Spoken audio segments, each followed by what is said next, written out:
జగద్గురువైన బ్రహ్మశ్రీ పితామహ పత్రిజీ గారికి ప్రణామాలు. నా యొక్క మీడియా ఈ జూమ్ ద్వారా వీక్షిస్తున్న దివ్యాత్మ స్వరూపులందరికీ, యూట్యూబ్ ద్వారా వీక్షిస్తున్న దివ్యాత్మ స్వరూపులకి ఆత్మ ప్రణామాలు. అవకాశం ఇచ్చినటువంటి చైతన్యం మెంబర్స్ అందరికీ నా యొక్క హృదయపూర్వక కృతజ్ఞతలు. మరి ఈ రోజు ఒక కాన్సెప్ట్ గురించి తెలుసుకుందాం. పూజారి టు పూర్ణాత్మ. ఈ పూజారి నుంచి పూర్ణాత్మ వరకు ఎదిగే క్రమంలో ఏ స్టేజెస్ వస్తాయి, ఇవన్నీ మనం ఈరోజు తెలుసుకుందాం. మరి ఇక్కడ ఫస్ట్ పూజారి అనేది ఇది ఒక స్థితి. పూజారి స్థితి అంటే ఏంటి అంటే, ఇప్పుడు పూజారి అంటే మనకి తెలుసు, పూజారి ఏం చేస్తాడు, రోజు గుడికి వెళ్తాడు. గుడికి వెళ్ళి అమ్మవారికో లేదో స్వామి వారికో అక్కడ ఏ దేవుడు ఉంటే ఆ దేవుడి గుడికి వెళ్ళి పూజలు చేస్తారు. ఆ విగ్రహానికి అలంకారం చేయడము, పూజలు చేయడము, స్తోత్రం గాని సహస్రనామాలు చేయడము, అభిషేకం చేయడము, హారతి ఇవ్వడము, ఇవే కదా, ఇవి చేస్తూ ఉంటారు ప్రతిరోజు. సో అంటే ఆ పూజారి స్థితి.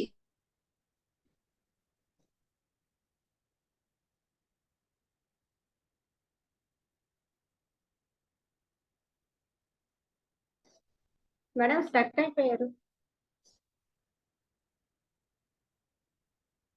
మనమందరం కూడా పూజారి స్థితిలో ఉన్నటువంటి వాళ్ళని. ప్రతిరోజు మనం కూడా ఇవన్నీ చేస్తాం కదా. దేవుడికి అక్కడంతా శుభ్రం చేస్తాము, దేవుడి గదిని.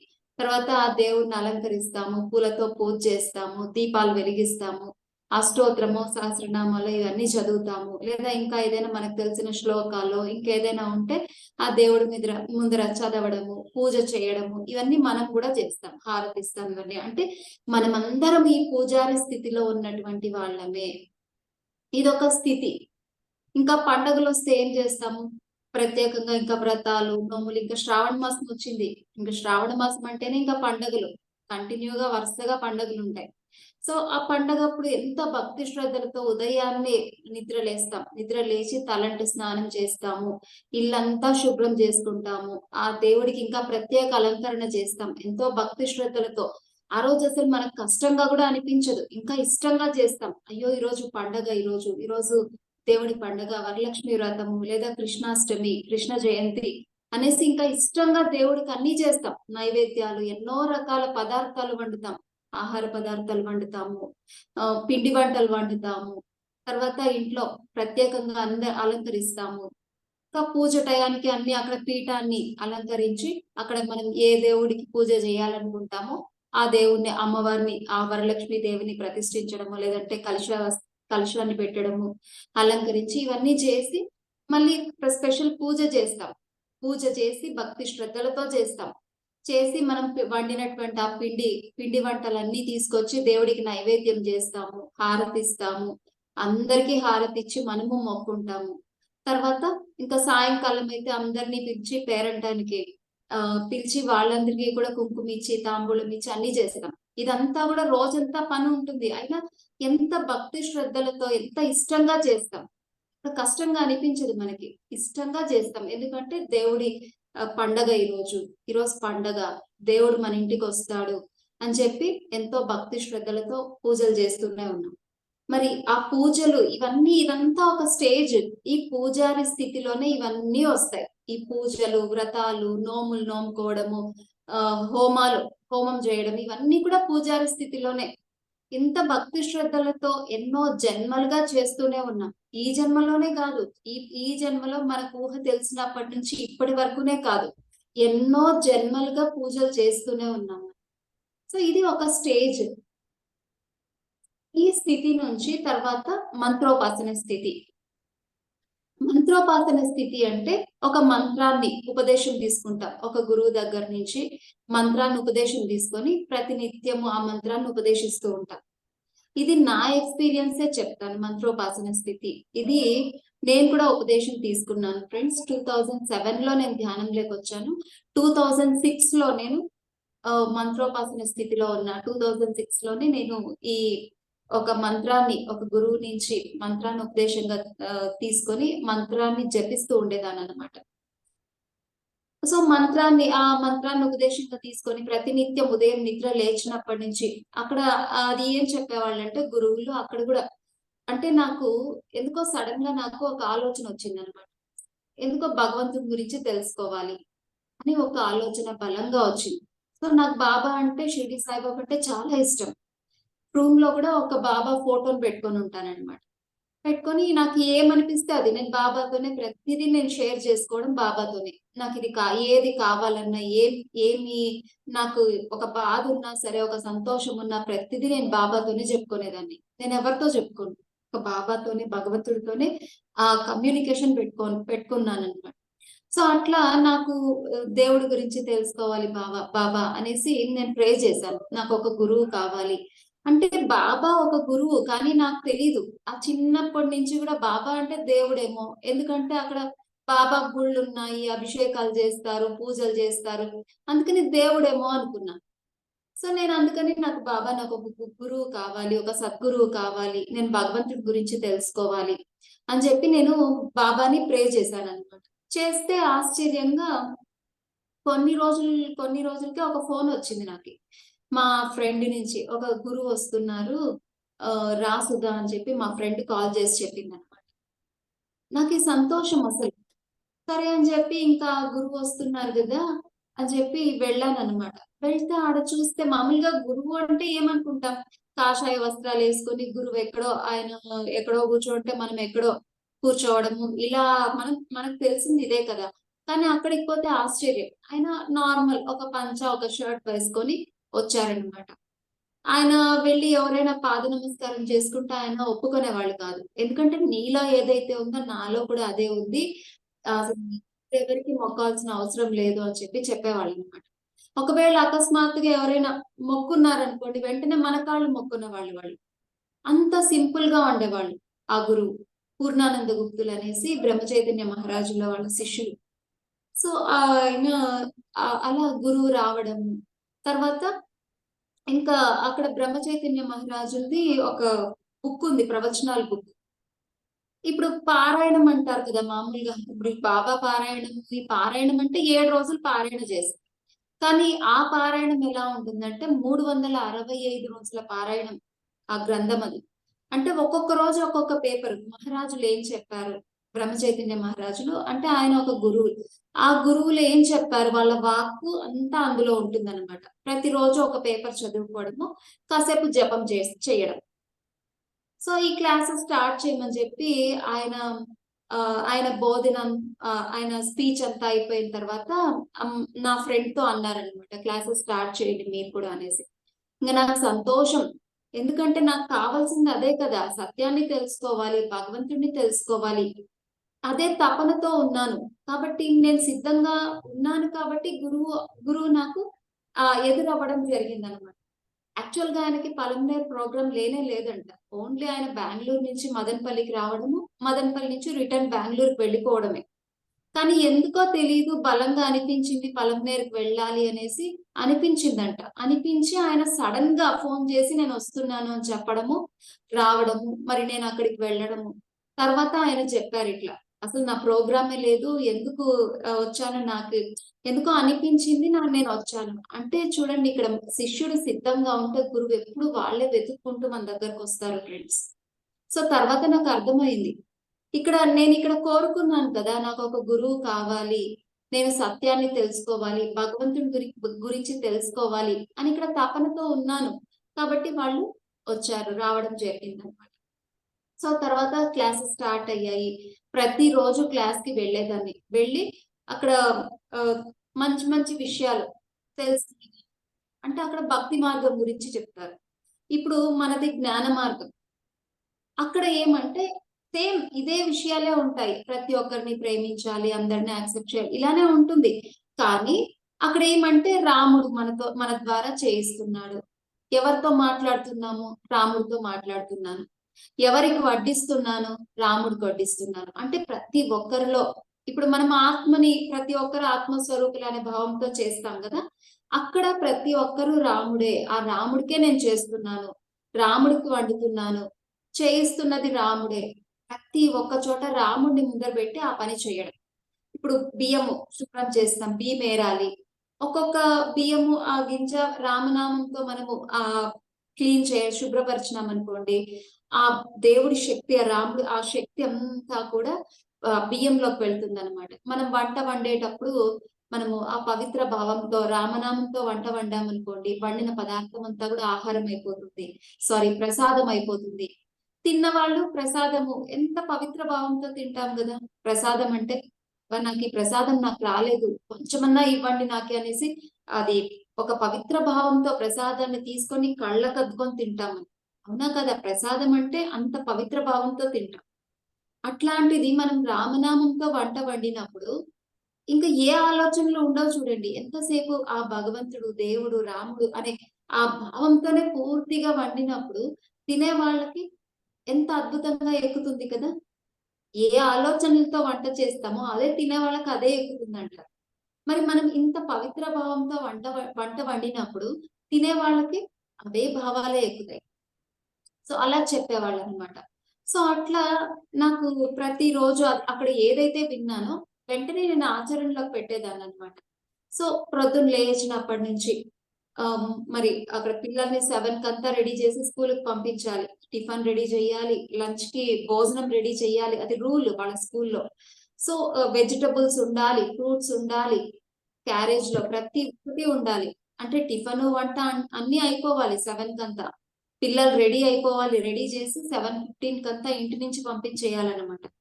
అంటే ఇంకప్పుడు నేను 3 కైనా లేసేదాన్ని.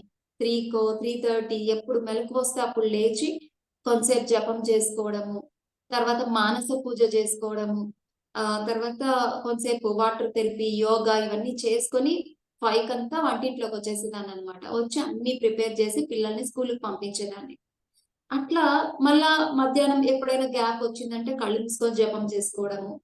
ఏ పని చేస్తున్నా నిరంతరం ఆ సాధన అనేది జరుగుతూ ఉండేది.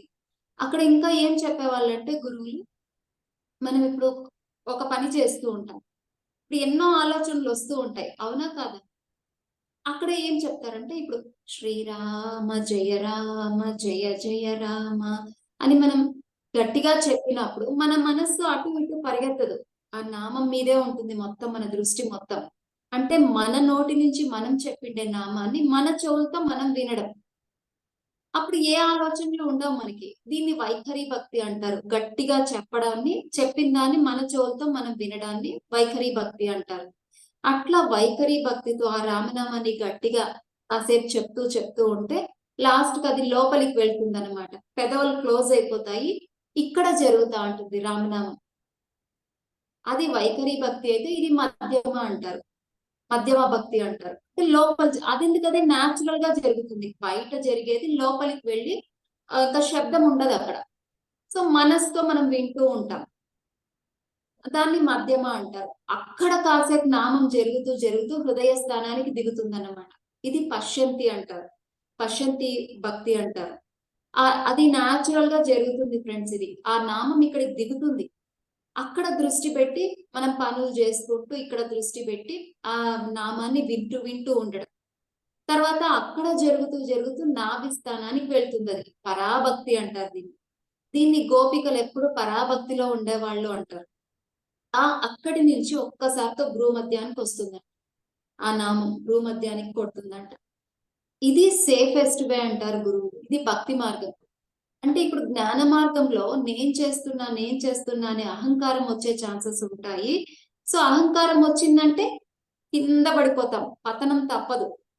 సో ఇక్కడైతే అంతా రాముడు చేపిస్తున్నాడు, అంతా రాముడే అనేసి రాముడిని ముందర పెడతాం. నేను అనేది ఉండదు ఇంకా. నేను చేస్తున్నాననే మాట ఉండదు, ఆ ఆలోచన కూడా ఉండదు. సో ఇది సేఫెస్ట్ మార్గం అని చెప్పి అక్కడ గురువులు చెప్తూ ఉండేవాళ్ళు. ఎన్నో మార్గాలు ఉన్నాయి కదా. సో ఇది ఒక సేఫెస్ట్ వే అని చెప్పి గురువులు చెప్పేవాళ్ళు అనమాట. సో అప్పుడు నాకేమీ తెలియదు కాబట్టి ఫాలో అవుతూ ఉండేదాన్ని. సో నిరంతరం ఉదయం లేచినప్పటి నుంచి పండుకునే వరకు నిరంతర నామస్మరణలోనే ఉండేదాన్ని. ఇది మంత్రోపాసన స్థితి. సో ఇంకా ఇది ఏం జరిగింది, ఎందుకు, ఇదంతా నేను క్లీన్ గా చెప్తా. ఎందుకంటే నేను నా అనుభవం ద్వారా నేను తెలుసుకున్నాను కాబట్టి నేను తెలుసుకున్నది మీతో షేర్ చేస్తాను. అప్పుడే మనకు క్లారిటీ వస్తుంది ఒకటి. సో సో ఇట్లా నేను ఆ నామజపం జరుగుతూ ఉండేది. తర్వాత 2007 లో ధ్యాన మార్గంలోకి అదే మా ఫ్రెండ్ ద్వారానే నేను రావడం జరిగింది. సేమ్ ఫ్రెండ్ ద్వారానే ఈ ధ్యాన పరిచయం కూడా నాకు అయ్యింది. తిరువణ్ణామలై ధ్యాన యజ్ఞానికి కూడా నేను వెళ్ళడం జరిగిందనమాట. సో వెళ్ళాను. అక్కడ చాలా అద్భుతంగా అనిపించింది. తర్వాత మళ్ళా తిరిగి వచ్చేటప్పుడు కూడా అసలు ఇంకా నాకు ఇంకా ఉండాలనిపించింది. అయితే ఇంకా 2 రోజులే పర్మిషన్ కాబట్టి పోయిన రోజు ఇంకొక రోజు ఉండి ఆ నెక్స్ట్ డే మార్నింగ్ రిటర్న్ అయిపోయామన్నమాట. అంత అద్భుతంగా అనిపించింది నాకి.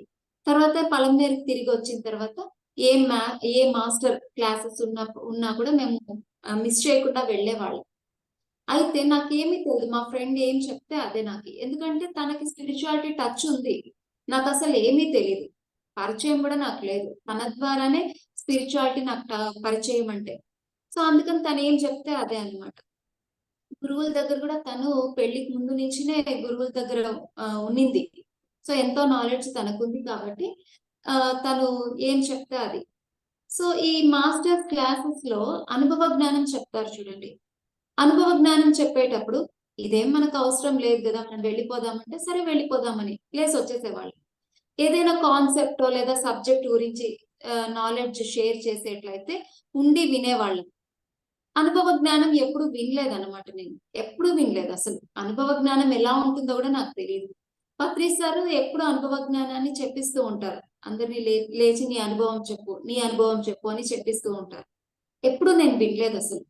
ఎందుకంటే మా ఫ్రెండ్ అది మనకేం అవసరం లేదులే, మనం వెళ్ళిపోదాము అంటే లేసి వచ్చేసేదాన్ని. సో అట్లా నిరంతర సాధన అయితే జరుగుతూ ఉండేది. ఏమంటే ఇక్కడ గురువులు ఏం చెప్తారు, రామనామంతో ధ్యానం చేయండి అంటారు. అది మనం చేస్తూ ఉంటే అది కట్ అయిపోతుంది. కట్ అయిపోయి తర్వాత ఎంప్టీ స్టేట్ ని పొందుతాం మనం. ఆలోచన రహిత స్థితిలోకే వెళ్తాం. తర్వాత ఇక్కడ ఏం చెప్తారు, ఏ రూపము ఉండరాదు, ఏ నామము ఉండరాదు అంటారు. శ్వాసను మాత్రం గమనించండి అంటారు. సో ఇద్దరు గురువులు. ఇప్పుడు పత్రిజీ సారు ఒక గురువు, ఇక్కడ పూర్ణానంద గుప్తులు ఒక గురువు. ఇద్దరు ఒక సాధారణ స్థితిలోనే ఉన్నారు. ఎవరిని నమ్మాలి తెలీదు. ఇద్దరు కొన్ని డబ్బులు తీసుకుంటారా, ఎవరు తీసుకోరు. ఏమి ఆశించరు. ఒక పైసా గాని ఏమి ఎవరి నుంచి ఆశించరు. ఇద్దరు గురువులు అదే స్థితిలో ఉన్నారు. ఎవరిని నమ్మాలి? ఆ గురువేమో ఇది సేఫెస్ట్ వే, అహంకారం రాదు అంటారు. ఈ గురువేమో ఏ రూపము ఉండరాదు, ఏ నామము ఉండరాదు అంటారు. ఏది నమ్మాలి? క్లారిటీ లేదు. ఇద్దరు గురువులే చెప్తున్నారు. గురువుల నోటి నుంచినే వస్తుంది ఈ పదం. ఎవరిని నమ్మాలి, ఏది ఫాలో అవ్వాలో తెలియదు. సో అట్లా క్లాసెస్ కి వెళ్లే వాళ్ళము. తర్వాత ధ్యానం చేసేటప్పుడు ధ్యానం చేసుకున్న మిగతా టైం అంతా నామస్మరణ జరుగుతూ ఉండేది. ఇట్లా నా లైఫ్ లో, నా డే టు డే లైఫ్ లో ఇలా ఉండేదన్నమాట. కళ్ళు మూసుకున్నప్పుడు ధ్యానము, కళ్ళు తీస్తే నామస్మరణ. నాన్ స్టాప్ ఉదయం నుంచి రాత్రి వరకు నిరంతర నామస్మరణ జరుగుతూ ఉండేది. కళ్ళు మూసినప్పుడు మాత్రం ధ్యానం జరుగుతూ ఉండేది. సో ఆ రెండు ఉన్నప్పుడు బ్యాలెన్సింగ్ గా ఉంది లైఫ్, హ్యాపీగా ఉంది, ఏమీ లేదు. తర్వాత ఏం జరిగిందంటే 2011 లో మా మామగారు చనిపోయారు.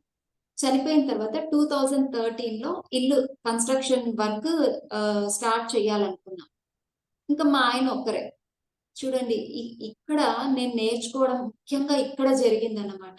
అసలు సత్యం ఏంటి, ఏంటి ఇవన్నీ నాకు ఇక్కడ ఈ పీరియడ్ లో తెలిసింది. ఎప్పుడైతే 2013 లో ఇంటి కన్స్ట్రక్షన్ వర్క్ ఎప్పుడైతే స్టార్ట్ చేసామో అప్పుడు నాకు ఇంకా మా ఆయన యాక్చువల్ గా షాప్ కి వెళ్ళేదాన్ని కాదు. ఎప్పుడు షాప్ కి వెళ్ళలేదు. ఎప్పుడు ఇంట్లో పనులు చేసుకోవడం, ఇంట్లో ఉండడం, ఇంట్లో అన్ని చూసుకోవడం ఇదే అన్నమాట. బయటకు వెళ్ళడం అనేది ఏమి ఉండదు. సో ఏమైనా పోతే ఫిలిమ్స్ కో లేదా షాపింగ్ కో అలా వెళ్ళేవాళ్ళం. ఎప్పుడో ఒకసారి అది కూడా. సో అట్లా అన్నమాట. ఇంకా ఒక్కసారితో మా మామగారు చనిపోయేటప్పటికి షాప్ కి వెళ్ళాల్సి వచ్చింది. ఎందుకంటే ఇంకా మా ఆయన కన్స్ట్రక్షన్ డ్యూటీస్ చూసుకోవాలి, ఇక్కడ కన్స్ట్రక్షన్ దగ్గరికి రావాలి, ఇక్కడ ఏం కావాలో ఇక్కడ అన్ని అవసరాలు చూసుకోవాలి, బయటకు వెళ్ళి తెచ్చి ఇవ్వాలి. సో ఇన్ని వర్క్స్ ఉంటాయి వాళ్ళకి. అంటారు కదా, ఇల్లు కట్టి చూడు, పెళ్లి చేసి చూడు అంటారు. ఈ రెండు చాలా కష్టమైన వర్క్స్ ఇవి అసలు. ఆ చిన్న చితక వర్క్స్ కాదు ఇది, చాలా కష్టం. సో ఇల్లు కట్టి చూడంటారు. సో ఆ ఎక్స్పీరియన్స్ మాకు జరిగింది. సో అది మా ఆయన మొత్తం ఇంటి పనులు చూసుకునే వాళ్ళు, నేను మొత్తం షాప్ చూసుకోవాల్సి వచ్చింది. సో అలా షాప్కి వెళ్ళేదాన్ని, ఇంట్లో అన్ని చేసి పెట్టడము, పిల్లల్ని స్కూల్కి పంపించడము, తర్వాత ఏం కావాలన్నా ఇంటికి కావాల్సిన ప్రతిదీ బయట నుంచి వస్తూ వస్తూ తేవడము, మొత్తం అంతా అలా ఇంటికి సంబంధించిన వర్క్స్, షాప్ కి సంబంధించినవన్నీ చూసుకునేదాన్ని అనమాట. సో ఆ టైంలో నాకు టయానికి ఫుడ్ ఉండేది కాదు, టయానికి నిద్ర ఉండేది కాదు. ఎందుకంటే మా ఆయన నైట్ 10-10:30కి ఇంటికి వస్తారు. అక్కడ ఇంకా నాకు నిద్ర వస్తా ఉంటుంది. ఉదయం ముందుగా లేవాలి, పిల్లల్ని స్కూల్‌కి పంపించాలి, మళ్ళీ షాప్‌కెళ్ళాలి, అన్నీ ముగించుకొని వెళ్ళాలి. సో, నాకు నిద్ర వస్తా ఉంటుంది. టయర్డ్ అయిపోయి ఉంటాం. కానీ ఇంకా పాపం వాళ్ళు కూడా అలసిపోయి ఉంటారు బయటంతా తిరిగి. కానీ ముందుగా రమ్మంటే షాప్‌కి ఫ్రెండ్స్ వచ్చి కూర్చోంటారు. మాకిదే గదా రిలాక్స్ అంటారు. సరే వాళ్ళని తోస్తలేదు. సో, ఇంకా నిద్రొస్తాందంటే, సరే వెళ్లి పడుకో అంటారు. 2, 3 రోజులు బానే ఉంటుంది. నాలుగో రోజు మాటల్లో చూపిస్తారు. నీకేం నువ్వు పోయి పడుకుంటావు అనేసి. ఇవంతా ఎందుకు, ఈ బాధలన్నీ వాళ్ళకి కూడా ఎందుకు ఇంత ఇబ్బంది అని చెప్పి, నాకు నిద్రొస్తున్నా బలవంతంగా మేల్కొని వడ్డించి, అంతా ముగిచ్చి, అంతా ఎత్తిపెట్టి మళ్ళీ పోయి పడుకునేదాన్ని. ప్రతిరోజు అది అలా చేయడం వల్ల ఏమైందంటే నాకు నిద్రపోయే టయానికి నిద్రొచ్చేది కాదు. నిద్ర ముంచుకొస్తా ఉంటుంది. కానీ పడుకుంటే నిద్ర రాదు. ప్రతిరోజు ఇదే. ఏం జరుగుతోందో తెలీదు. ఎప్పుడో 4కో, 5కో నిద్రొచ్చేదనమాట. అప్పుడు నిద్రపోతే వెంటనే లేసేయాలి. స్కూలుకి టైం అయిపోతుంది. ఇంకా ముందు అన్నీ ప్రిపేర్ చేయాలి. టిఫిన్‌కి రెడీ చేయాలి. పిల్లల్ని లేపిచ్చాలి. వాళ్ళని చూసుకోవాలి. సో, తప్పదు. నిద్రొస్తున్నా లేసేయాల్సిందే. సో, ఇట్లా ప్రతిరోజు జరిగి, జరిగి నాకేమైపోయిందంటే అది నిద్ర లేమి అని కూడా తెలీదు. ఏం జరుగుతాందో తెలీదు. బాడీ గ్రాడ్యుయల్‌గా వీక్ అయిపోతా వచ్చింది. టయానికి ఫుడ్ ఉండదు. నేను ఇంటికొచ్చే వరకు ఫుడ్ ఉండదు రెడీ. ఇంకా ఆకలిగా ఉంటాము. ఏముండదు. ఏది దొరికితే అది తినడం. ఏమైతది చెప్పండి? ఇంకా గ్రాడ్యుయల్‌గా ఇంకా ఈ హౌస్ వర్క్స్ ఇంకా దగ్గరకొచ్చేటప్పటికి ఇంకా ప్రెషర్స్ పెరగడం. ఉంటారు గదా! ఇంట్లో చుట్టూరా ఇంట్లో మిగతా వాళ్ళుంటారు. కొందరు ఓర్చలేరు. బయటకు వెళ్లి వీళ్ళేం నేర్చుకుంటారో ఎన్నో ఉంటాయి. ఎన్నో రకాల పరిస్థితులు, ఎన్నో రకాల వ్యక్తులుంటారు. అన్నీ ఫేస్ చేయాలి మనం. సో, ఇట్లా ప్రెషర్స్ విపరీతంగా పడినాయన్నమాట. సో, టయానికి నిద్రుండదు, ఫుడ్డుండదు. ప్లస్ ఈ ప్రెషర్స్. ఆ ప్రెషర్స్ వల్ల మానసిక ఒత్తిడి, విపరీతమైన ఒత్తిడంతా కూడా శరీరం మీద పడేది. అంతే కదా! మనసులో ఏదైతే మోస్తామో అది శరీరం మీదే కదా చూపిస్తుంది. గ్రాడ్యుయల్‌గా బ్లడ్ లాక్ అవ్వడము, నేను వీక్ అయిపోవడము, ఓవర్ బ్లీడింగ్ ప్రాబ్లము. సో, విపరీతమైన వీక్‌నెస్. ఏం జరుగుతోందో నాకు తెలీదు. నిరంతర నామస్మరణం అయితే జరుగుతూ ఉంది. కానీ ధ్యానం కట్ అయిపోయింది. ధ్యానం చేసేకి నాకు అయితూ ఉండేది కాదు. ఇప్పుడు రాత్రి నిద్రొస్తా ఉంటుంది. నిద్రపోయేది కాదు. కళ్ళు మూసుకొని ధ్యానం చేస్తామంటే అస్సలు కుదరదు. మూతలు పడవు కళ్ళు. అది ఇన్సామ్నియా అని కూడా నాకు తెలీదు. సో, ఏం జరుగుతోందో తెలీదు. ఏంటిది? ఏం జరుగుతోంది? నిరంతర సాధనలో ఉన్నాను గదా! అంటే జపం చేస్తున్నాను గదా! జపం జరుగుతోంది కదా! అంటే అక్కడ గూడా రాముడినే పట్టుకున్నా గదా! దేవుడు దేవుడు అంటాం మనం. ఆ దేవుడితోనే ఉన్నాను కదా నేను. అనేసి నేననుకున్నా. ఏదో ఒక సాధన జరుగుతూ ఉంది కదా! అనేసి అనుకున్నా. అది గ్రాడ్యుయల్‌గా ఇల్లంతా రెడీ అయిపోయిన తర్వాత ఈ ఇంటికి షిఫ్టింగ్ అయిపోయింది. అంతా అయిపోయింది. ఓకే. అంతా బానే జరిగింది. అంతా బాగుంది అనుకుంటే కూడా ఈ చుట్టుపక్కల ఉండే ప్రెషర్స్ ఉంటాయి చూడండి. అవి తగ్గలేదు. ఏంది అవి తట్టుకునేది కాదు. ఏముండదసలు దాంట్లో. చిన్నదాన్ని గూడా పెద్దదిగా చేయడం ఇలాంటివన్నమాట. సో, అది ఆ ఒత్తిడి తట్టుకోలేకుండా కొంచెం సఫరింగ్ అనేది మనకుంటుంది కదా! అది గూడా ప్రెషరే. అది బాడీ పైన ఆ ఎఫెక్ట్ కూడా ఉంటుంది. సో, బాడీ ఇంకా వీక్ అయితూనే వచ్చిందనమాట. ఏం జేయాలి? ఇంట్లో పని చేసేకి కాదు. బాడీ అంత వీక్ అయిపోయింది. బట్ చేయాల్సిందే. ఆ పరిస్థితన్నమాట. అప్పుడు నాలో ఒక ప్రశ్న ఉదయించింది. మరి ఏ మరి నేను ఇది కూడా సేఫెస్ట్ వే. ఇది కూడా భక్తి మార్గం అనేది సేఫెస్ట్ వే అంటారు కదా! నేను కరెక్ట్ మార్గంలో ఉన్నాను కదా! నాకెందుకు ఈ పరిస్థితులు ఎదురవుతున్నాయి? నాకు సత్యం కావాలి. సత్యమైన మార్గం కావాలి. ఎందుకు ఇలా జరుగుతోంది? నిరంతర నామస్మరణం ఎక్కడైతే జరుగుతోందో అక్కడ ఆ మహారాజులు ఇంటికి కాపలా కాస్తూ ఉంటారు. ఆ ఇంట్లో ఉంటారు అని చెప్తారు గదా! ఇంత బల్లగుద్ది చెప్తారు గదా! మరి నాకెందుకు ఈ పరిస్థితులు ఎదురవుతుంది? నాకెందుకు నాకు ఇంత వీక్‌నెస్ ఎందుకొస్తోంది? అసలు ఏం జరుగుతోంది? నాకు సత్యం కావాలి అని చెప్పి నేను ఎప్పుడైతే బలంగా కోరుకున్నానో, అప్పుడు ఫస్ట్ టైం మళ్ళా అంటే ఆ 1.5 ఇయర్ నాకు కంప్లీట్ గా పలంనేరులో ధ్యానం క్లాసెస్ జరగడం, ఆ ఇన్ఫర్మేషన్ నాకు అందేది కాదనమాట. ఏ మాస్టర్ వస్తున్నా నాకు ఇన్ఫర్మేషన్ నాకు అందేది కాదు. కట్ అయిపోయింది కంప్లీట్ గా, ధ్యానం కట్ అయిపోయింది, ధ్యానం క్లాసులు అన్ని కట్ అయిపోయినాయి ఆ 1 ఇయర్. సో నాకు ధ్యానం కంప్లీట్ గా ఎప్పుడైతే కట్ అయిపోయిందో, ఇంకా నాకు ఏం జరుగుతుందో చూడండి. ఇప్పుడు మీకు మొత్తం నా ఎక్స్పీరియన్స్ మొత్తం చెప్పాను. అంటే ఆ స్ట్రెస్ తట్టుకోలేకపోవడము, నిరంతర నామస్మరణ జరుగుతూ ఉంది. కానీ ఇది నేను ఇంకా క్లియర్ గా మీకు అర్థమయ్యేట్లుగా చెప్తాను. తర్వాత ఎప్పుడైతే నేను అనుకున్నానో నాకు సత్యం కావాలి, ఎందుకు ఇలా జరుగుతోంది అని ఎప్పుడైతే మళ్ళా అనుకున్నానో, అప్పుడు నాకు మా ఫ్రెండ్ ద్వారా మన పలంనేరులో పిరమిడ్ రెడీ అయిపోయింది. 60/60 పిరమిడ్ ఫ్రెండ్స్. అది రెడీ అయిపోయింది. మహిళా ధ్యాన సప్తాహం జరుగుతుంది. రాసుద్దా అని చెప్పి మా ఫ్రెండ్ చెప్పిందనమాట. నేను అనుకున్న ఒక 2 డేస్‌కే వెంటనే ఇంకా నాకు సంతోషం. అబ్బా! పిరమిడ్‌లో ఇంకా క్లాసెస్ జరుగుతున్నాయా?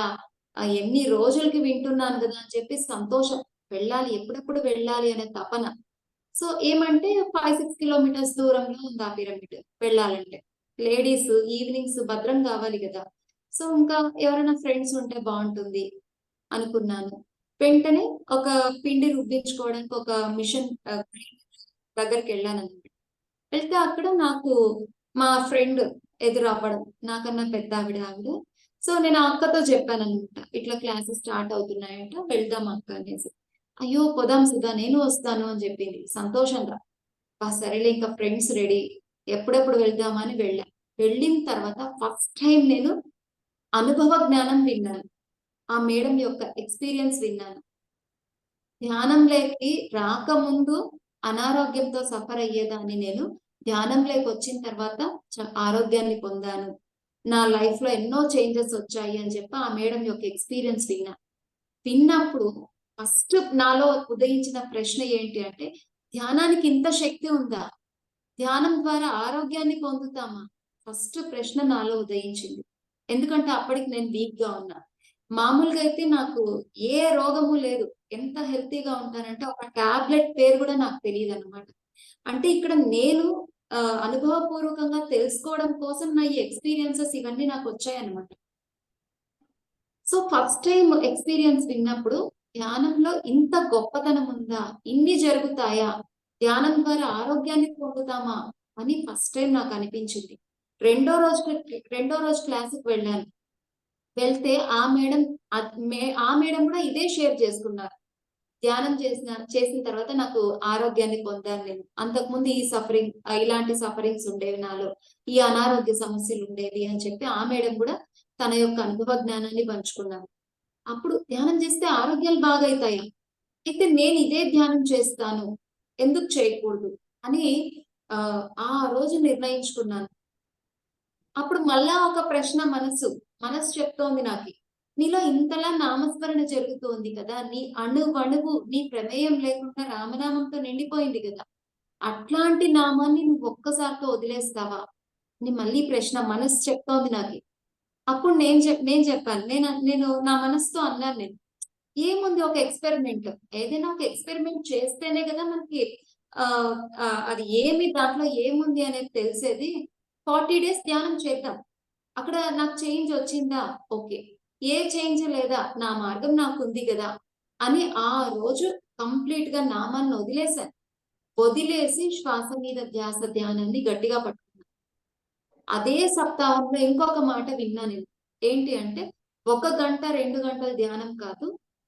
నాకు ధ్యానంలో మాస్టర్స్ ఇచ్చిన మెసేజ్ ఏంటంటే 3 గంటల ధ్యాన సాధన చేయాలి అనేసి ఆ సప్తాహంలో ఇంకొక మేడం ద్వారా విన్నా నేను. యాక్చువల్‌గా మామూలుగా ఒళ్ళు బాగున్నప్పుడు 3 గంటలు, 4 గంటలైనా ధ్యానం చేసేదాన్ని. తర్వాత ఒక 5 నిమిషాలు ఎప్పుడైతే బాడీ వీక్ అయిపోయిందో 5 నిమిషాలు కళ్ళు మూసుకొని కూర్చోవాలన్నా కూడా కష్టంగా అనిపించేది. అంటే అంత వీక్ అయిపోయింది నా బాడీ. సరే 3 గంటలు చెయ్యాలి గదా! ఎట్లాగైనా సరే చేస్తాను. నాకు కూర్చోనేకి అవుతుందో లేదో ఖచ్చితంగా నేను చేయాల్సిందే అని చెప్పి గట్టిగా నిర్ణయించుకున్నాను. ఆ రోజు నుంచి ఇంకా తెల్లారి షాప్ డ్యూటీ ఉంటుంది. సో తర్వాత ఇంట్లో పనులుంటాయి. అన్నీ చూసుకోవాలి. ఉదయం మనకు వీలు పడదు. సో రాత్రిళ్ళు మన టైం ఉంది కదా! మన టైంలో మనం కూర్చుందాం. ఎవరేమనుకుంటే నాకు సంబంధం లేదు, నేను ధ్యానం చేయాల్సిందే. శరీరం సహకరిస్తుందా సహకరించదా నాకు తెలియదు, కూర్చోవాల్సిందే అని ఫిక్స్ అయిపోయాను నేను. సరే ఇంకా అలారం కూడా పెట్టుకున్నా, ఎందుకంటే తొందరగా కళ్ళు తీసి చూసేస్తాం కదా, కళ్ళు తీయకూడదు 3 గంటల దాకా అనేసి అలారం పెట్టుకొని కూర్చున్నా. కూర్చుంటే బాడీ వీక్ ఉంటుంది కదా, సో అది ఎప్పుడప్పుడు కళ్ళు తీసేస్తాం అనిపిస్తుంది, కానీ తీయకూడదు. అలారం ఇంకా రాలే, అలారం వచ్చే వరకు తీయకూడదు. నిద్ర వస్తుందా, నువ్వు ఏం చేస్తావో కూర్చొనే చెయ్యాలి అని నా మనసుకు నేను గట్టిగా చెప్పుకున్నా. నిద్ర వస్తుందా కూర్చొని నిద్రపో, నువ్వు ఏం చేస్తావో కూర్చొని చేయాల్సిందే అని గట్టిగా నాకు నేను చెప్పుకున్నా. సో అట్లా సాధన మొదలు పెట్టాను ఫ్రెండ్స్. అట్లా సాధన చేస్తూ చేస్తూ గంటలు గంటలు మళ్ళా తిరిగి ధ్యానం చేయడం జరుగుతూ వచ్చిందనమాట. అంటే 3 గంటలు, 4 గంటలు, 5 గంటలు అట్లా ఉదయం మొత్తం రాత్రి మొత్తం ధ్యానం చేసేదాన్ని. అంత సాధన జరుగుతూ ఉండేదన్నమాట. ఎప్పుడైతే ఇలా సాధన చేస్తూ వచ్చానో గ్రాడ్యువల్ గా నాలో మార్పులు కనిపించాయి. నాకు శక్తి పెరగడము, అంతకుముందు చేసే పనే ఇప్పుడు ఇంకా ఫాస్ట్ గా చేయడము, విల్ పవర్ పెరగడం, కాన్ఫిడెన్స్ పెరగడం, ఏదైనా నేను చేయగలననే ఆత్మస్థైర్యం పెరగడం. ఇంకా నాలో చాలా భయాలు ఉండేవి. తర్వాత ధ్యానం చేసిన తర్వాత భయాలన్నీ క్రమక్రమంగా తగ్గుతూ వచ్చాయి. సో ఇలా నాకు చిన్నప్పటి నుంచి ఇలా మాట్లాడడం అంటే చాలా ఇష్టం, కానీ భయం నాకు చిన్నప్పటి నుంచి కూడా. అందువల్ల మాట్లాడేదాన్ని కాదు. అవకాశం వచ్చేది స్కూల్లో స్పీచెస్ చెప్పమని అలా, కానీ కొంచెం భయం ఉండేది. మరి ఇప్పుడు ఇలా మాట్లాడగలుగుతున్నానంటే కేవలం ధ్యానం వల్ల మాత్రమే ఫ్రెండ్స్ ఇది. సో ఈ ధ్యానం చేసిన తర్వాత ఈ మార్పులన్నీ నాకు కనిపించాయి. తర్వాత ఎప్పుడైతే పత్రిజీ సార్ బుక్స్ చదివానో అప్పుడు నాకు క్లారిటీ వచ్చింది. సో అక్కడ ఈ మంత్రోపాసన స్థితిలో ఏం జరుగుతూ వచ్చిందంటే అంతా రాముడే, అంతా ఉండేదంతా రాముడే. అంటే ఆ రాముడు కొట్టిస్తున్నాను, రాముడికి పండుతున్నాను, అంతా బాగుంటది, చాలా ప్రశాంతంగా అనిపిస్తుంది. అహంకారం ఉండదు, ఏముండదు. కానీ మన లోపల ఉండే కర్మలు ఉంటాయి చూడండి, గత జన్మల్లో తీసుకొచ్చిండే ఆ కర్మలు కానీ ఇవన్నీ సంస్కారాలు ఇవన్నీ ఉంటాయి చూడండి మనలో, భయాలు కానీ ఏదన్నా అవన్నీ ఏవి మారవు, అవి ఏవి పోవు కూడా. పైకి ప్రశాంతంగా హ్యాపీగా ఉంటాం. వ్రతాలు చేసినప్పుడు గాని, పూజలు చేసినప్పుడు ఏ మార్పులు ఉండవు. అంతా బానే ఉంటుంది. పూజ చేసినప్పుడు ఎంతో ప్రశాంతంగా అనిపిస్తుంది. పూజ అయిపోయి మళ్ళా మరుసటి రోజు అవ్వగానే మళ్ళా నార్మల్ స్టేట్‌కి వచ్చేస్తాం. అదే పాసన స్థితిలో ఎప్పుడు ఒకే హ్యాపీగా ప్రశాంతంగా ఉంటాం. కానీ గత జన్మ కర్మలు ఉంటాయి చూడండి, అవి తొలగిపోవు. ఎప్పుడైతే నేను 2 చేస్తూ వచ్చానో, ధ్యానము, నామము 2 జరుగుతూ ఉంది. అప్పుడేంటి అంటే ధ్యానంలో శక్తిని పొందుతాం. మంత్రోపాసన వల్ల మళ్ళా శక్తిని కోల్పోతాం. ఎందుకంటే ఇప్పుడు ఫిజిక్స్ ఏం చెప్తుంది మనకి? ఏ పని చేసినా శక్తిని కోల్పోతాము అనే కదా ఫిజిక్స్ చెప్తుంది. అంటే ఇప్పుడు మాట్లాడడం పని, కూర్చోవడం పని, పడుకోవడం పని, ఇవన్నీ ప్రతిదీ పనినే. అంటే ఏ పని చేసినా శక్తి ఖర్చు అవుతుంది. మాట్లాడినా శక్తి ఖర్చు అవుతుంది. రామ రామ శ్రీరామ జయ రామ జయ జయ రామ అని రోజంతా అంటున్నా, అక్కడ శక్తిని ఇంకా పొందడం ఏం లేదు. ధ్యానంలో శక్తి తీసుకుంటున్నా ఇట్లా ఖర్చు అయిపోతుంది. తర్వాత ఎప్పుడైతే ధ్యానం కంప్లీట్ గా కట్ అయిపోయిందో, అంటే ఇది నేను తెలుసుకోవాలి కదా అనుభవపూర్వకంగా ఈ సత్యాన్ని, నాకు ఆ పరిస్థితులు అలా వచ్చాయి. ఎందుకంటే ఆ నాలెడ్జ్ నేను తీసుకోవాలి కాబట్టి. అందుకు ధ్యానం కట్ అయిపోయింది నాకు. ధ్యానం కంప్లీట్ గా కట్ అయిపోయినప్పుడు ఓన్లీ నామం ఒకటే జరుగుతూ వచ్చింది. అక్కడ తీసుకునే శక్తి లేదు, ఇంకా కోల్పోయిండే శక్తి ఒక్కటే. అంతకుముందు ఏదైనా తట్టుకునే శక్తి ఉండేది, ఎవరేమన్నా రియాక్ట్ అయ్యేదాన్ని కాదు, మనసులో వేసుకునేదాన్ని కాదు, హ్యాపీగా ఉండేది. ఎప్పుడైతే ధ్యానంలో ఇంకా శక్తి తీసుకోవడం లేదో, శక్తిని ఇక్కడ కోల్పోతున్న, పనులు ఇంకా విపరీతం ఎక్కువ, పనులు, వర్క్ లోడ్ ఎక్కువ, పనుల ద్వారా శక్తిని కోల్పోవడము, ఈ విధంగా శక్తిని కోల్పోవడము. సో ఈ కంప్లీట్ శక్తిని కోల్పోవడమే ఉంది. సో అలా బాడీ గ్రాడ్యువల్ గా వీక్ అయిపోతూ వచ్చిందనమాట. తర్వాత నాలో ఎప్పుడైతే మళ్ళా ప్రశ్న ఉదయించిందో, ఏంటి సత్యం ఏంటి, మరి ఎలా వెళ్ళాలి, ఏ మార్గంలో వెళ్ళాలి అని ఎప్పుడైతే ప్రశ్న వేసుకున్నానో, అప్పుడు మళ్ళా ఫస్ట్ టైం అనుభవ జ్ఞానం విన్నప్పుడు నేను ఆ క్షణంలో డిసైడ్ చేసుకోవడం, నామాన్ని వదిలేస్తున్నాను అని చెప్పి కంప్లీట్ గా శ్వాస మీద ధ్యానం చేయడము, దాని ద్వారా ఎంతో శక్తిని తిరిగి పొందడము, ఎనర్జెటిక్ గా అవ్వడము, నాలో ఉన్న అనారోగ్యాలు తొలగిపోవడము, ఇంకా నాలో ఉన్న భయాలు తొలగిపోవడము, ఇట్లా ఎన్నో మార్పులు ఇవి నేను చూశాను అనమాట ధ్యానం ద్వారా. సో మంత్రోపాసన స్థితి అనేది ఇది ఒక స్థితి ఫ్రెండ్స్. పూజారి స్థితి అదొక స్టేట్ అంతే, అదొక స్థితి. మంత్రోపాసన స్థితి ఒక స్థితి. అంటారు కదా భగవద్గీతలో పరమాత్మ, మన ఉత్తర గీతలో వస్తుంది ఈ శ్లోకం, పూజ కోటి సమం స్తోత్రం, స్తోత్ర కోటి సమో జప, జప కోటి సమో ధ్యానం, ధ్యాన కోటి సమో లయ. అంటే కోటి పూజలు చేస్తే ఒక స్తోత్రంతో సమానం, కోటి స్తోత్రాలు చేస్తే ఒక జపంతో సమానం, కోటి జపాలు చేస్తే ఒక ధ్యానంతో సమానం కదా. ఇది నేను కూడా ధ్యానంలోకి వచ్చినప్పుడు కూడా విన్నా కూడా నాకు క్లారిటీ లేదు. ఎందుకంటే ఇద్దరు గురువులు చెప్తున్నారు, ఏ గురువు మాట వినాలి, ఏది కరెక్టో నాకు తెలియదు. సో ఒక్కొక్కరు ఎవరికి తోచింది వాళ్ళు చెప్తారు. మనకేది కరెక్ట్, ఎలా వెళ్ళాలి, ఏంటి క్లారిటీ మనకు ఉండదు. మనం అనుభవపూర్వకంగా తెలుసుకోవాలి, ఇదే జ్ఞానం అంటే. సో అందుకని ఇప్పుడు నేను అనుభవపూర్వకంగా తెలుసుకున్నాను. కరెక్ట్, భగవద్గీతలో పరమాత్మ చెప్పిండ ఆ శ్లోకము 100% కరెక్ట్. సత్యాన్ని మహాత్ములు ఎప్పుడో మనకు అందించారు, దాన్ని మనం తెలుసుకోవాలి. సో ఇక్కడ పూజ కోటి సమం స్తోత్రం, స్తోత్ర కోటి సమో జప, జప కోటి సమో ధ్యానం. ధ్యానం అనేది హయ్యెస్ట్ మార్గము అనేది నాకు తర్వాత ధ్యానం, పూర్తిగా ధ్యానాన్ని గట్టిగా పట్టుకున్న తర్వాత ఈ సత్యం ఒక క్లారిటీ వచ్చింది నాకు. కరెక్ట్ మార్గం ఇది అంటే స్టెప్ బై స్టెప్ మనం వెళ్తూ ఉంటాం. దాంట్లో పూజారి స్థితి ఒక స్థితి, కానీ మనం ఏం చేస్తామంటే అక్కడే ఆగిపోతాం. పూజారి స్థితిలోనే ఆగిపోతాం. ఇదే కరెక్ట్ ఏమో, పూజ చేయకపోతే తప్పేమో, దీపం ముట్టించకపోతే తప్పేమో, ఎక్కడో బయట ఉంటాం. అయ్యో ఈ రోజు దీపం పెట్టాక ఇంట్లో ఎవ్వరు లేరే, అదే ఆలోచన. చేయకపోతే తప్పు జరిగిపోయిందేమో నా వల్ల, అయ్యో దీపం పెట్టే వాళ్ళే లేరే ఇంట్లో. అంటే చూడండి, అంటే అంత మూఢనమ్మకాల్లో మనం ఇరుక్కుపోయాం. ప్రతిదీ కరెక్టే ఫ్రెండ్స్, కానీ అక్కడే ఆగిపోకూడదు. అదే కరెక్ట్ అని కాదు, చెయ్యాలి, ఎంతవరకు అవసరమో అంతవరకే చెయ్యాలి. సో ఇప్పుడు ఒక్కసారి మిస్ అవుతుంది, ఓకే ఏమైపోయింది. సో ఇప్పుడు ధ్యానంలోకి వచ్చినాక తెలుసుకున్నాము. అనవసరంగా ఆ స్తోత్రాలు దీనితోనే టైం వేస్ట్ చేయకుండా దీపం ముట్టించేది కళ్ళు మూసుకొని కూర్చోండి. అప్పుడు అక్కడ కూడా సాధన జరుగుతుంది కదా.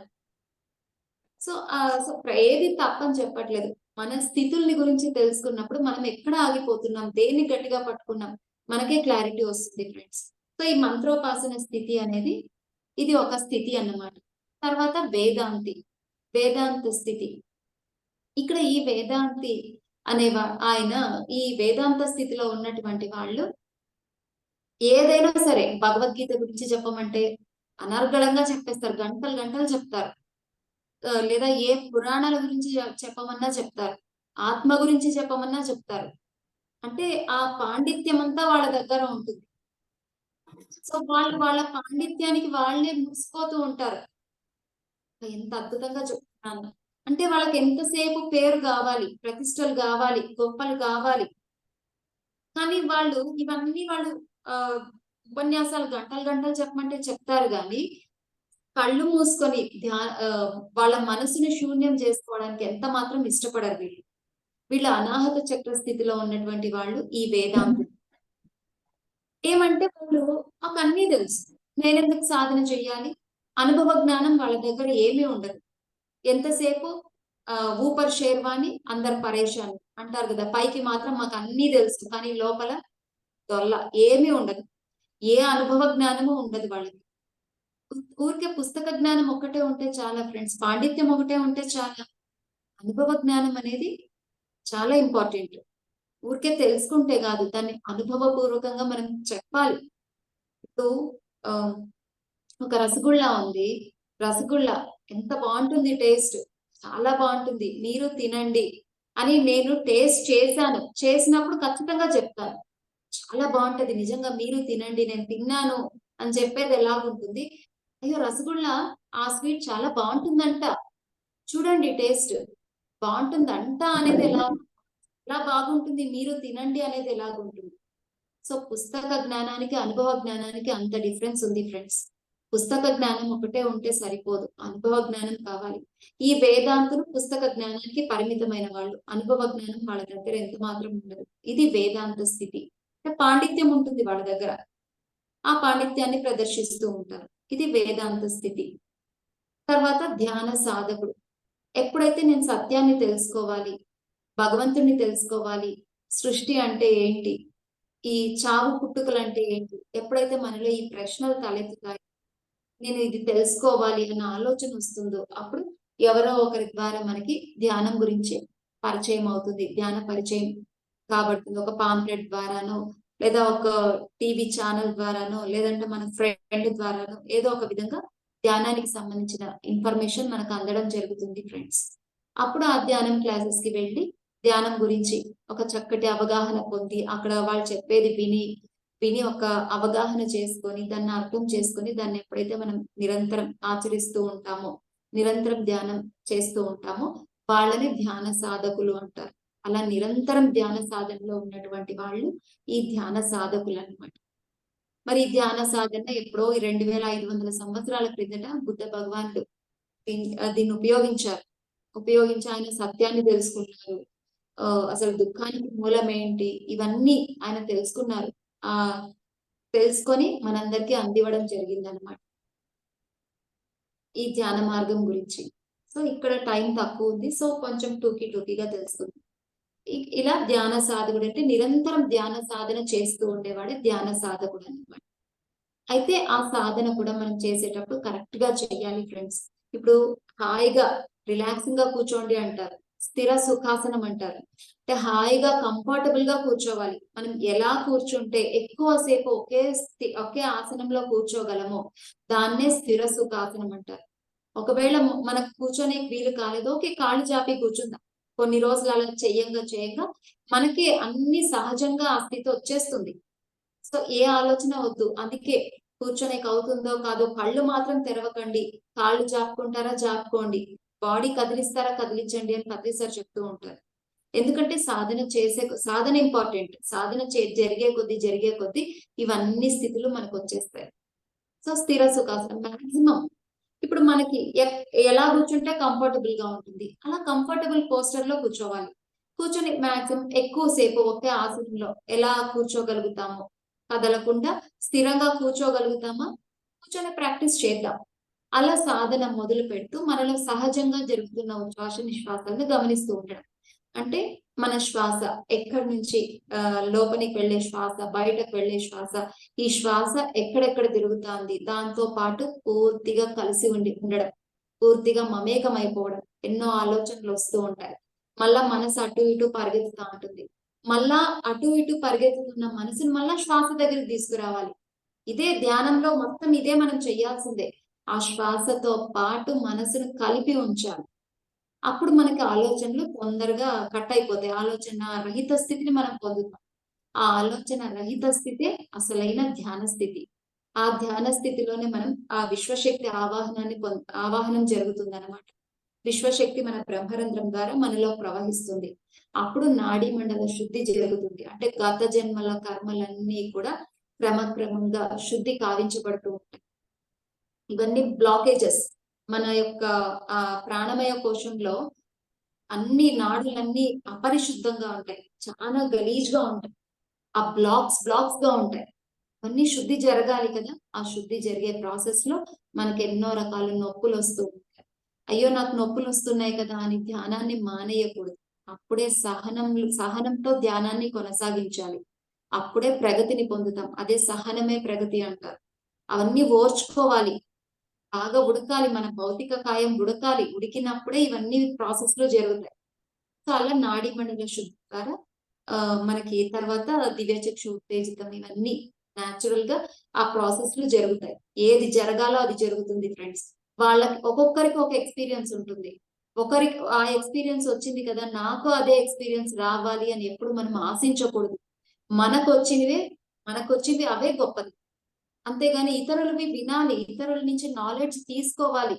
కానీ వాళ్ళకొచ్చింది నాకెందుకు రాలేదని ప్రశ్నలు ఉండకూడదు. ఒక్కొక్కరికి ఒక్కొక్క విధమైన ఎక్స్పీరియన్సెస్ ఉంటాయి. సో అక్కడ ప్రతిదీ మనల్ని మనం అంగీకరించుకోవాలి. అక్కడ మళ్ళీ ఏ డౌట్స్ అవసరం లేదు. మనకేం జరగాలో అది కరెక్ట్, వాళ్ళకేం జరగాలో అది కరెక్ట్. ధ్యానంలో ఏం జరుగుతోందో ప్రతి ఒక్కరికి అన్ని కరెక్టే. ఒక్కొక్కరికి ఒక్కొక్క రకంగా జరుగుతూ ఉంటుంది. గత జన్మలో మనకి ఆ ఎక్స్పీరియన్సెస్ అయిపోయి ఉండొచ్చు, అప్పుడు ఈ జన్మలో మనకు రావవి. సో అలా ఉంటుంది. ఎన్నో కారణాలు ఉంటాయి. మనకు తెలిసినా తెలియకపోయినా కూడా మనకు జరుగుతున్నది కరెక్ట్ అని మన మైండ్ సెట్ తో ఉంటే చాలు. మనల్ని మనం యాక్సెప్ట్ చేసుకుంటే చాలు. ఏ డౌట్స్ అక్కర్లేదు. ఇది ధ్యాన సాధకుడు. తర్వాత అవధూత. అవధూతలు వీళ్ళు ఇలా ధ్యాన సాధన నిరంతరం చేస్తూ వెళ్లే కొద్దీ ఎన్నో అనుభవాలు మనం పొందుతాం.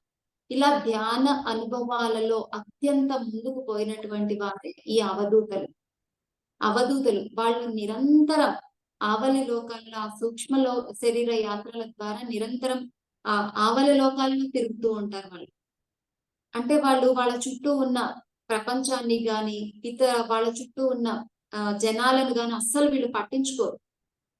అవధూత స్థితిలో ఉన్నటువంటి వాళ్ళు దేన్ని పట్టించుకోరు. వాళ్ళు నిరంతరం ఎల్లప్పుడూ ఆవల లోకాలతో కనెక్ట్ అవుతూ ఆ హయ్యర్ నాలెడ్జ్ ని ఎవరు ఏ మనిషి ఏ జ్ఞానాన్ని అర్థం చేసుకోగలడో ఆ జ్ఞానాన్ని ఆ మనిషికి అందిస్తూ ఉంటారు వీళ్ళు. అందిస్తూ ఒక పసి బిడ్డవాడు ఎంత ఆనంద స్థితిలో ఉంటారో ఆ బ్రహ్మానంద స్థితిలో ఆ ఓలలాడుతూ ఉంటారు.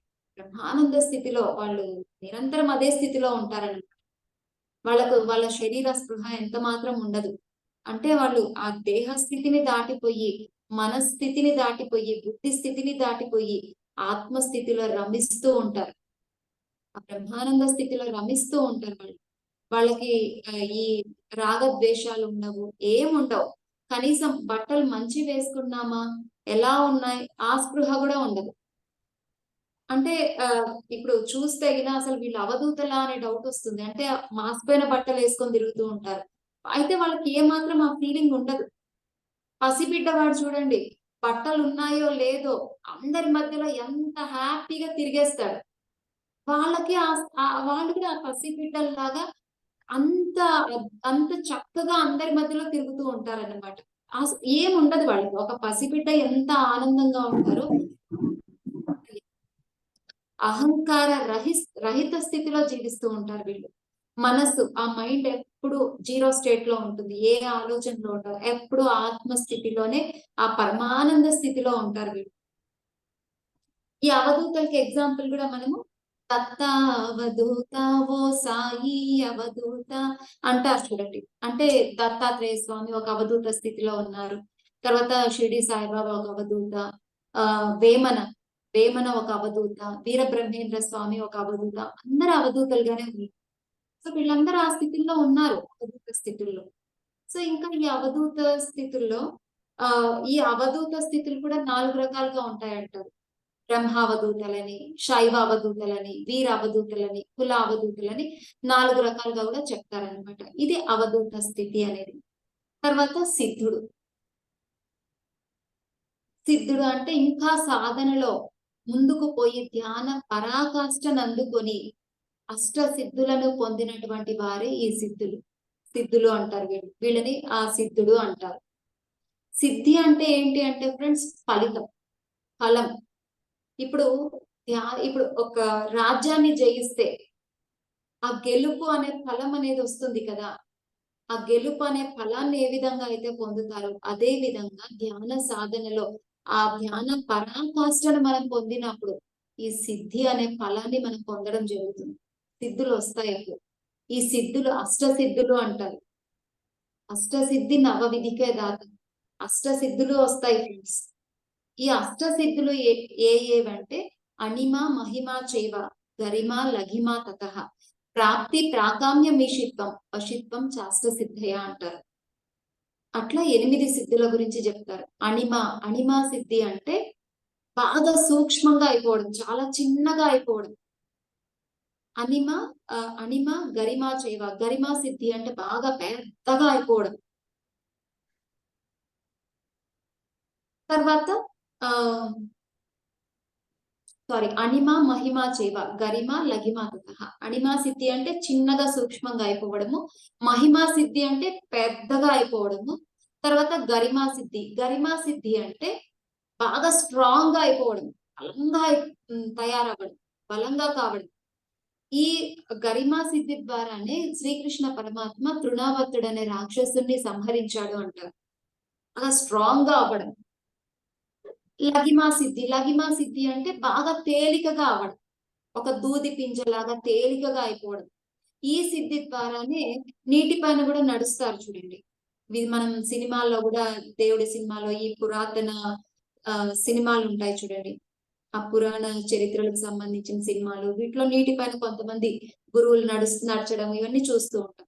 అంటే వాళ్ళ శరీరం అంతా తేలికగా అయిపోతుంది, ఒక దూది పింజలాగా అయిపోతుంది అనమాట. సో ఈ సిద్ధి ద్వారా వాళ్ళు నీటి పైన తేలికగా నడచగలుగుతారు. లఘిమా సిద్ధి. తర్వాత ప్రాప్తి. ప్రాప్తి అంటే ఇష్ట వస్తు ప్రాప్తి. ఏ వస్తువునైనా పొందే ఆ శక్తి వాళ్ళకు వస్తుంది. ఏది కోరుకుంటే అది, ఏ వస్తువును కోరుకుంటే ఆ వస్తువుని వాళ్ళు పొందగలరన్నమాట. ప్రాప్తి, ఇది ఒక సిద్ధి. తర్వాత ప్రాకామ్య. ప్రాకామ్య అంటే కోరికలకు సంబంధించింది. ఏమి ఏ ఏ కోరిక ఉన్నా ఆ కోరికను వాళ్ళు అనుభవించే శక్తి వాళ్ళకు వస్తుంది అనమాట. ఏ కోరికైనా సరే, సో అది అనుభవించే శక్తిని పొందడం, ఇది కోరికలకు సంబంధించింది ప్రాకామ్య. తర్వాత ఈషిత్వం. ఈషిత్వం అంటే అధికారం, ఆధిపత్యం. అంటే ఈ సకల భూతాలను లొంగ తీసుకోవడం అంటారు చూడండి. పంచభూతాలను నియంత్రించడం, ఆ శక్తి వాళ్ళకు వస్తుంది. సో అంటే ఆ పంచభూతాలను నియంత్రించగల సామర్థ్యాన్ని పొందడం, ఇది ఈషిత్వం. వశిత్వం అంటే అన్నింటినీ లోబర్చుకోవడం, అన్నింటినీ వాళ్ళ కంట్రోల్లోకి తెచ్చుకోవడం, ఇది వశిత్వం. సో ఈ అష్ట సిద్ధులను మనం ధ్యాన సాధనలో పరాకాష్ఠకు వెళ్ళేటప్పటికి ఆ ఫైనల్ స్టేజ్ లో మనం ఈ సిద్ధి అనే ఫలాన్ని మనం పొందుతాం. అష్ట సిద్ధుల్ని మనము పొందుతాం అన్నమాట. అయితే ఈ అష్ట సిద్ధుల్ని పొందినప్పుడు చాలా జాగ్రత్తగా ఉండాలంట. ఈ సిద్ధుల్ని ఎలా పడితే అలా మనం ఉపయోగించుకోకూడదు. ఇంకొక చిన్న ఎగ్జాంపుల్ చెప్తాను. ధ్యానం చేసే కొద్దీ మనం ఎప్పుడైతే ప్యూర్ అవుతూ వస్తామో మనకు ఒక్కొక్క శక్తి, ఒక్కొక్క పవర్ మనలోకి వస్తుంది అనమాట. ఇప్పుడు ఇంకా మనసులో అనుకుంటూ ఉంటాం, ఇది ఇలా జరిగితే బాగుంటుంది, వీళ్ళు వస్తే బాగుంటుంది, ఇంకా అనుకుంటూ ఉండంగానే వాళ్ళు వచ్చేస్తారు, ఆ పని జరిగిపోతుంది. అప్పుడు మనకు అర్థం చేసుకోవాలి, ఓ నాకు పవర్స్ వస్తున్నాయి అంటే. ఆ పవర్స్ ని మనం దుర్వినియోగం చేసుకోకూడదు.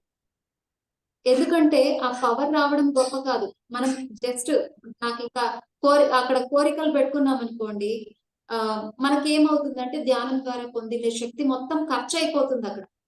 శక్తిని కోల్పోవడం జరుగుతుంది. అందుకే పవర్స్ ని మనం యూజ్ చేయకూడదు అంటారు. అందుకే సైలెంట్ గా చాలా ఎరుకతో ఉండాలి. అసలు ఆ పవర్స్ నే అసలు వాటిని పట్టించుకోకండి అంటారు పత్రిజీ సార్. పత్రిజీ సారే కాదు, ఏ గురువు అయినా అంతే. నేను నామస్మరణలో ఉన్నప్పుడు కూడా ఆ గురువులు కూడా చెప్తూ ఉండేవాళ్ళు, సాధన చేసే కొద్దీ పవర్స్ వస్తాయి, చాలా జాగ్రత్తగా ఉండండి, అసలు వాటిని అస్సలు ఉపయోగించకండి, వాటి జోలికి కూడా వెళ్ళకండి, సిద్ధుల జోలికి అని చెప్పి చెప్తూ ఉండేవాళ్ళు. ఏ గురువైనా ఇదే చెప్తారు. ఎందుకంటే అక్కడ మనకి చాలా అహంకారం వచ్చేస్తుంది. నేను ఇంత గొప్ప, నాలో ఇన్ని శక్తులు ఉన్నాయి, ఇన్ని పవర్స్ ఉన్నాయి, నేను చాలా గొప్పగా ఉన్నాను అని చెప్పి ఆ అహంకారం వచ్చేస్తుంది, విపరీతమైన అహంకారం. ఆ అహంకారం వల్ల పతనాన్ని పొందుతాం, చాలా కిందికి పడిపోతాం. మళ్ళా అక్కడి నుంచి లేయాలి మనం, చాలా కష్టం అసలు. అందుకనే సిద్ధుల జోలికి అస్సలు వెళ్ళకండి అంట. ఇంకొకటి సిద్ధులు అనగానే ఫస్ట్ మనకి ఎవరు గుర్తొస్తారు చెప్పండి? ఆంజనేయ స్వామి గుర్తొస్తారు, అవునా కదా? అష్టసిద్ధి నవవిధికే దాత అని హనుమాన్ చాలీసాలో వస్తుంది. అంటే అష్ట సిద్ధులను ఈయన పొందినాడు కాబట్టినే అష్టసిద్ధి నవవిధికే దాత అని హనుమాన్ చాలీసాలో ఆ నుడుగు వస్తుంది అనమాట. సో ఈయన ఈ సుందరకాండలో సీతమ్మ తల్లిని వెతకడానికి వెళ్తాడు కదా, సముద్ర లంఘనం చేస్తాడు కదా. ఆ సముద్ర లంఘనాన్ని చేసే టైంలో ఈవలి తీరం నుంచి ఆవలి తీరానికి వెళ్ళేటప్పటికి ఈ 8 సిద్ధులను ఉపయోగించాడు అంటారు. 8 సిద్ధులు కంప్లీట్ అయిపోతాయంట, పూర్తి చేస్తాడు. తర్వాత ఇంకొకటి సిద్ధి వినాయకుడు అంటారు. ఎందుకు సిద్ధి వినాయకుడు అంటారంటే ఆయన కూడా అష్టసిద్ధుల్ని పొందడం జరిగింది, పొందాడు. వినాయక స్వామి కూడా అష్టసిద్ధుల్ని పొందారు కనుకనే ఆయన్ని సిద్ధి వినాయకుడు అంటారు.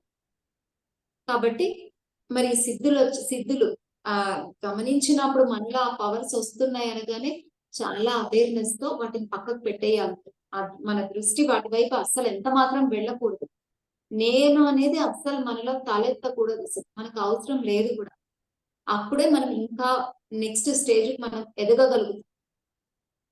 నేను అనేది కంప్లీట్ గా తొలగిపోవాలి. నేను అనే అహంకారం, జీరో అయిపోవాలి మనలో. అప్పుడే సత్యాన్ని తెలుసుకోగలుగుతాం. అందుకే అంత గ్రౌండ్ అవ్వాలి అంటారు. ఎప్పుడు గ్రౌండింగ్ గ్రౌండింగ్ గ్రౌండింగ్. మీరే గొప్పవాళ్ళు. నాకేమీ తెలీదు. ఇంతే. అలాగే ఉండాలి. నాకేమీ తెలీదు. మీరే గొప్పవాళ్ళు. ఒప్పుకోవాలి. అంటే మనకి నేను అనేది జీరో అయిపోవాలన్నమాట. ఏముంది ఫ్రెండ్స్, ఇక్కడ మనకు గొప్పతనం కావాలో చెప్పండి? ప్రాపంచికంగా మనకి గొప్పతనాన్ని ఆశించినప్పుడు స్పిరిచువల్ లో జీరో జీరో స్టేట్ లో ఉంటాం. అక్కడ ఏమీ ఉండదు మనకి. ఎప్పుడైతే ఇక్కడ జీరో అవుతామో ప్రాపంచికంగా, ఆధ్యాత్మికంగా టాప్ లో ఉంటాం, అత్యున్నత స్థితిలో ఉంటాం. కాబట్టి ప్రాపంచికంగా మనకేం కావాలి? ఏ గొప్పలు కావాలి చెప్పండి? ఏది అవసరం లేదు. సో ఎప్పుడైతే ఇది సిద్ధుల గురించి అన్నమాట.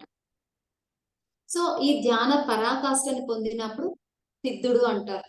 తర్వాత బుద్ధుడు, బుద్ధత్వ స్థితి. ధ్యాన పరాకాష్ఠను చేరుకున్నప్పుడు సిద్ధుడు అంటారు.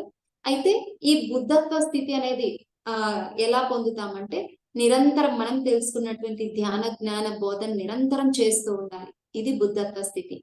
మరి బుద్ధ భగవానుడు చూడండి, ఆయన సత్యాన్ని తెలుసుకున్నారు.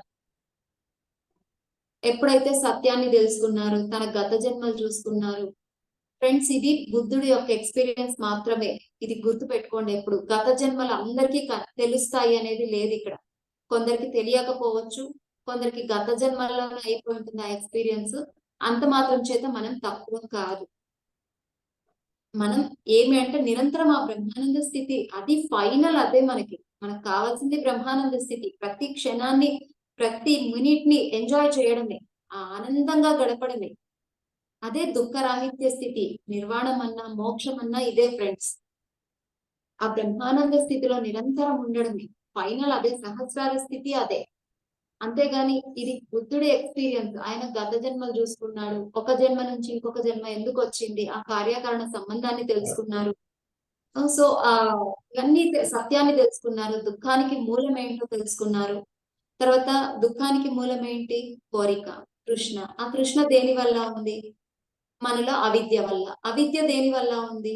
మనలో అజ్ఞానం వల్ల. అజ్ఞానం దేని వల్ల ఉంది అంటే ఆత్మజ్ఞానం లేకపోవడం వల్ల.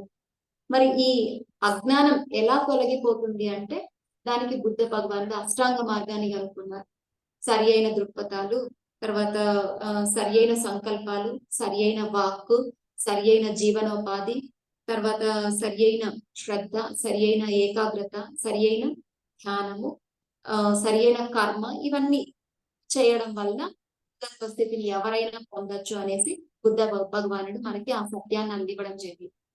సో ఇవన్నీ మనకు డీటెయిల్డ్ గా ఆల్రెడీ మనం వినే ఉంటాం ఇవన్నీ కూడా. సో ఇప్పుడు టైం తక్కువ కాబట్టి టూకీగా తెలుసుకుందాం. బుద్ధ భగవానుడు ఒక మాట అంటారు, నాకు ముందు ఎంతో మంది బుద్ధులు వచ్చారు, నా తర్వాత కూడా ఎంతో మంది బుద్ధుళ్ళు వస్తారు.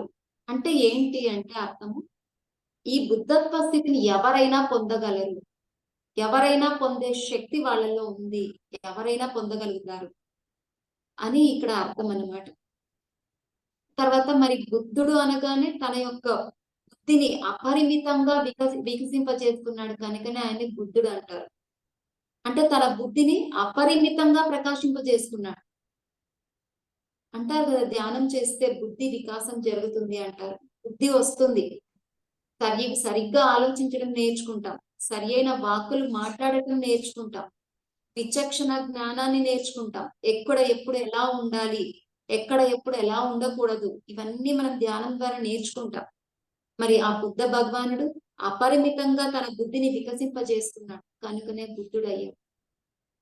సో ఆయన ఎప్పుడైతే ఈ సత్యాలన్నీ తెలుసుకున్నాడో అప్పటి నుంచి, ఆ సెకండ్ నుంచి ఆయన ఫస్ట్ ఎవరికి చెప్పాలి జ్ఞానాన్ని అని ప్రశ్న వేసుకుంటాడు. అప్పుడు వాళ్ళ గురువులు గుర్తొస్తారు. సరే, నా గురువులకి ఈ జ్ఞానాన్ని చెప్దాము అని చెప్పి దివ్య దృష్టి ద్వారా మరి వాళ్ళ గురువులు ఎక్కడున్నారో చూసుకుంటే వాళ్ళు ఆల్రెడీ శరీరాన్ని వదిలేసి ఉంటారు.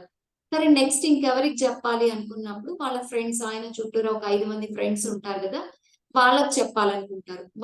ఈయనేమో బుద్ధ గయలో ఉంటాడు, వాళ్ళేమో సారనాథ్ లో, అంటే గయ నుంచి 200 కిలోమీటర్ల దూరంలో ఉన్నటువంటి సారనాథ్ లో వాళ్ళ స్నేహితులు ఉంటారన్నమాట.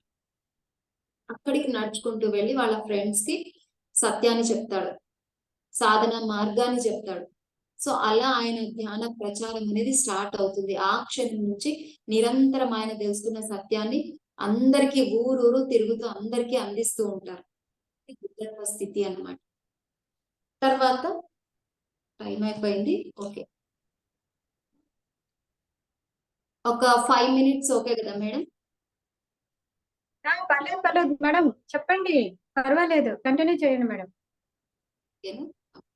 మరి బుద్ధుడు ఎంత గొప్ప స్థితి అంటే బుద్ధుడి గురించి ఒక ఎగ్జాంపుల్ చెప్తాను. బుద్ధుడు నాకు నిజంగా చాలా ఇష్టమైన కథ ఇది. బుద్ధ భగవానుడు అలా నిరంతరం ధ్యాన ప్రచారం చేస్తూ ఉంటారు కదా, ధ్యాన జ్ఞాన ప్రచారము. మరి అలా ఒక ఊరికి వెళ్లే మార్గంలో ఒక ఊరికి వెళ్లాల్సి ఉంటుంది. అక్కడ వెళ్లి ప్రవచనం చెప్పాలి. అలా వెళ్ళేటప్పుడు ఎన్నో ఊర్లు వస్తాయి కదా, అట్లా ఒక ఊర్లోకి అడుగు పెడతారు.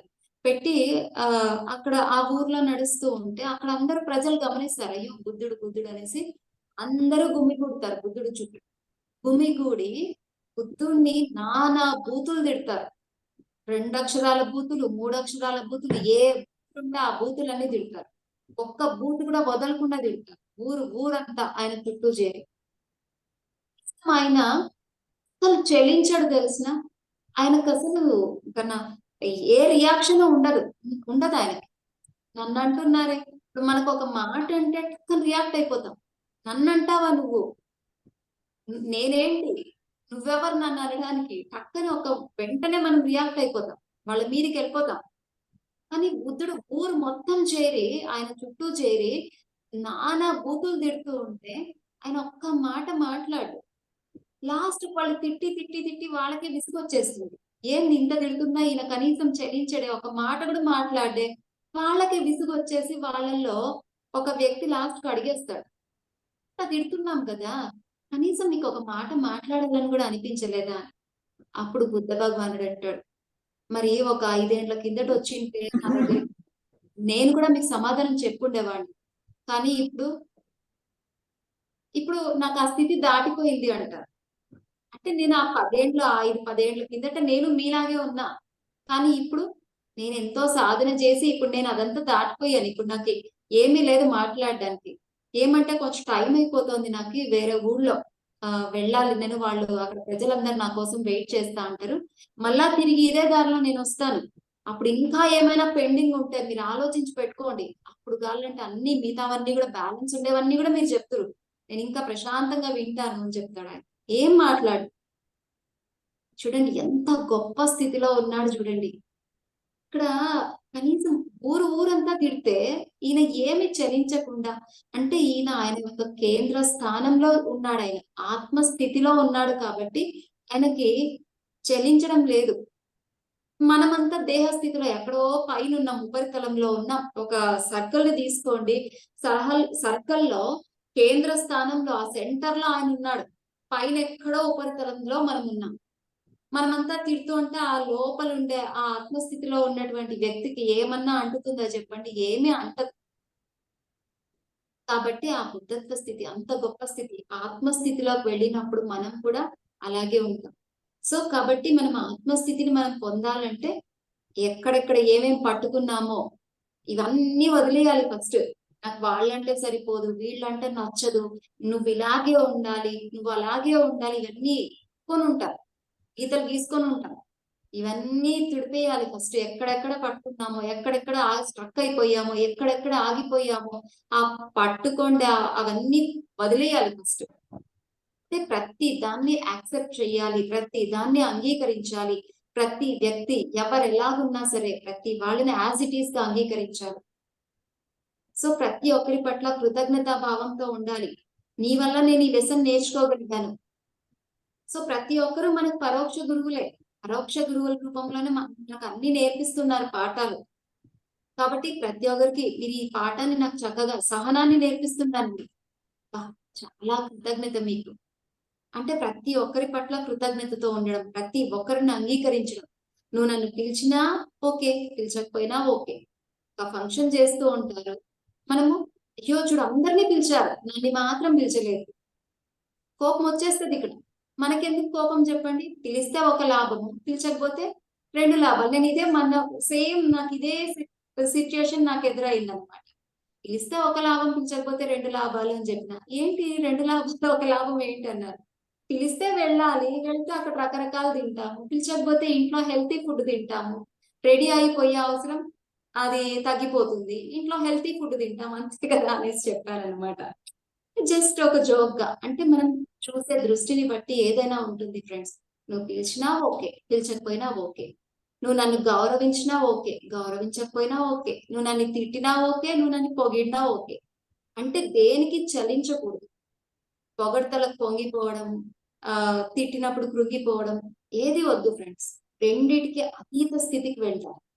ఎవరెలాగన్నా ఉన్నిండి వాళ్ళ స్థితిని బట్టి వాళ్ళు ప్రవర్తిస్తారు. నేనెలా ఉండాలో అలా ఉండాలి. నేనేం నేర్చుకోవాలో అది నేర్చుకోవాలి. ఇంకా నాలో సహనం రాలేదు. సహనాన్ని నేర్చుకుందాం. వాళ్ళ ద్వారానే కదా నేర్చుకోగలుగుతాం. ఎవరైనా మనల్ని బాధ పెట్టే వాళ్ళు ఉంటేనే కదా నేను ఏ స్థితిలో ఉన్నానో నాకు తెలుస్తుంది. అన్నీ బాగున్నాయనుకోండి, నా స్థితి ఏంటో నాకు ఎలా తెలుస్తుంది? అందుకే మాస్టర్స్ మనకి ఎగ్జామ్స్ పెడుతూ ఉంటారు. పరిస్థితుల ద్వారా, వ్యక్తుల ద్వారా ఇలా మనకి ఎగ్జామ్స్ జరుగుతూ ఉంటాయి. ఇవన్నీ ఎగ్జామ్స్. అంతేగాని అక్కడ మనము వాళ్ళు ఎందుకు నా పట్ల ఇలా ప్రవర్తిస్తున్నారనే ప్రశ్న ఉండకూడదు. ఓహ్! ఇక్కడ ఇదొక ఎగ్జామ్ నాకు జరుగుతోంది. ఈ ఎగ్జామ్‌లో నేను ఎలాగైనా పాస్ అవ్వాలి. అంటే సహనంతో ఉండాలి. వాళ్ళని అంగీకరించాలి. తర్వాత ఆ కోపము, ఆ ద్వేషం మళ్ళా ఉండకూడదు.